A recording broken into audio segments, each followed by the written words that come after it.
Hi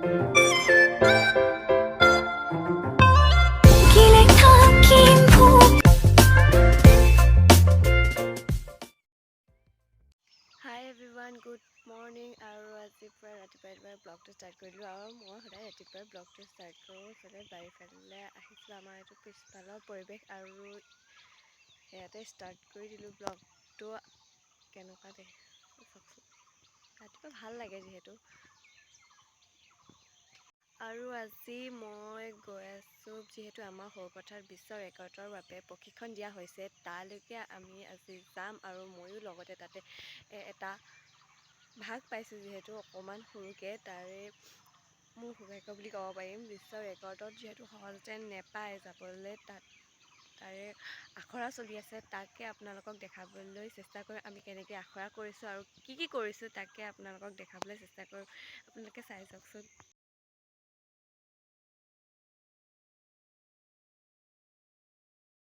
আৰু এতিয়া পূৰা আহি পাই গ'লোহি। অলপ ওলোৱা কৰোঁতে অলপ সময় লাগে যিহেতু, সেইকাৰণে ব্লগ বনাবলৈ নহ'ল আৰু এতিয়া ডাইৰেক্ট আহি পিনি লগালগ ব্লগটো ষ্টাৰ্ট কৰি দিছোঁ।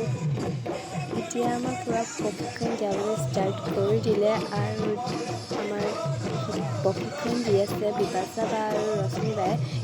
বহুত ধুনীয়াকৈ শিকাই আছে যিহেতু আমাক।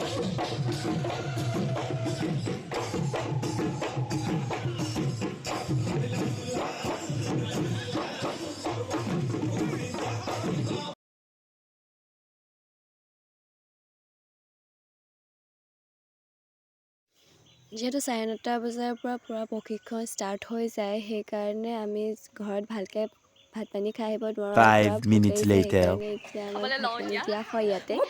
খাই লওঁগৈ এতিয়া।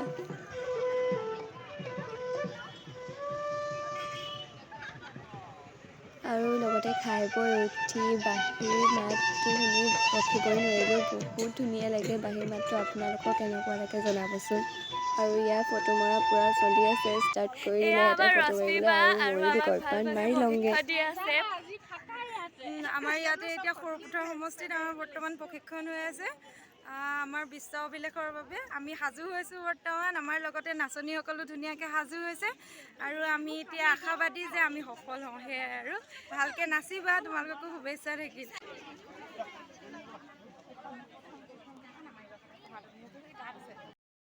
আজিলৈ ইমানেই।